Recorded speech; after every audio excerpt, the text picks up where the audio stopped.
Film मुख्यतः माझा कादंबरीकार मित्र आणि फार मोठा साहित्यिक मराठीतला ऋषिकेश गुप्ते हा मोठा लेखकच नाही तर खूप माझ्या जवळचा असा मित्र सुद्धा आहे.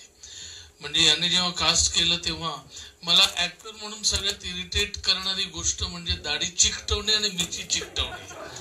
त्यामुळे मी जे काहीतरी बहाणे काढून सगळं हे टाळता येईल बघत होतो आणि I was so confident and sure की मित्र म्हणून याला कन्व्हिन्स करू शकेन की मी असा क्लीन शेवून येतो आणि मी असा डॉक्टरचा रोल करतोय.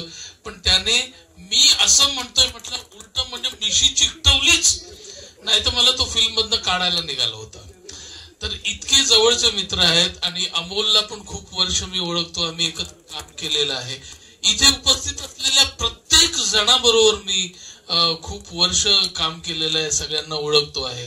राजन भिसे किती वर्षांपासून आम्ही एकत्र एकमेकांची कामं पाहतो आहोत. आम्ही काही कामं पण एकत्र केलेली आहेत. अनिता दाते हे सगळेच लोक मला खूप आवडणारे आणि या वेगळ्या विषयावरच्या फिल्म मध्ये मी एक त्यांच्या बरोबर छोटासा पार्ट होऊ शकलो याचं मला खूप. जारण से मारना यानी ब्लैक मैजिक से मारना, तो मेरे बचपन में हमेशा, मैं कोंकण में पला बड़ा हुआ हूँ, तो हमेशा मेरे बचपन में अड़ोस पड़ोस में आजू बाजू में रिश्तों में किसी न किसी पे तो किसी ने जारण, हमारे यहाँ उसे कॉमनली करनी कहते हैं, वो ऐसी बहुत सारी घटनाएं मैंने सुनी थी, मैंने देखी थी.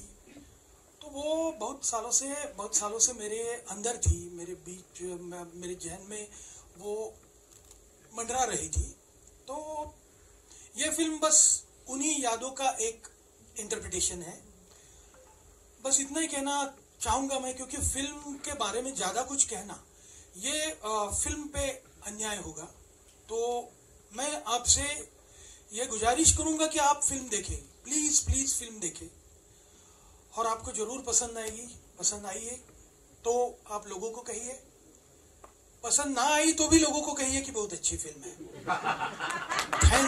Thank you so much. और हमारे प्रेजेंटर तो सर आपने बतौर चाइल्ड आर्टिस्ट भी काम करा हुआ है. राज साहब के साथ आप हो. काफी टाइम हो गया फिल्मों में, मुझे लगता है 45-50 बरस लगे. और चाइल्ड आर्ट्स का भी काम किया, साउंड के अंदर भी काम किया मैंने. मैं एडिटिंग में भी काम किया, मैंने आर्ट डिपार्टमेंट भी काम किया. फिर मैं असिस्टेंट डायरेक्टर भी बना राज साहब के साथ, राज कपूर साहब के साथ प्रेम रोग फिल्म में. उसके बाद कई डायरेक्टरों के साथ मैंने काम किया, 10-12 लोगों के साथ. Then I became a ghost writer. मैंने काफी फिल्में लिखी एंड फिर मेरी पहली फिल्म रिलीज हुई थी 90 में एज ए स्टोरी स्क्रीन पर डायलॉग, जहां मेरा नाम आया था, दैट वाज स्वर्ग. तो उसके बाद फिर चलता ही गया सिलसिला, फिल्में लिखता गया मैं. और आप रीजनल फिल्म भी आ गई सर इसमें. मैंने आपको जैसा बताया है कि मुझे नहीं लगता है रीजनल और नेशनल ऐसा कुछ अब रहा है. अच्छा कंटेंट हो और खूबसूरत फिल्म हो तो लोग जो है उनको देखते हैं, पसंद करते हैं. क्या बात है. अभी आखिरी सवाल ये है कि जारण क्यों देखनी चाहिए, ऑडियंस ने फिल्म क्यों देखनी चाहिए थिएटर में? नंबर 1, अगर अच्छी फिल्म देखनी है तो देखनी चाहिए. एंड नंबर 2, बहुत ही, मैं जिस तरह पहले आपको बताया कि जबरदस्त कहानी है, इसकी एक बहुत बड़ी ताकत है. और जारण जो है, जारण उसके अंदर ये है कि जो ये सिर्फ साइकोलॉजिकल और एक इमोशनल डेप्थ की फिल्म नहीं है.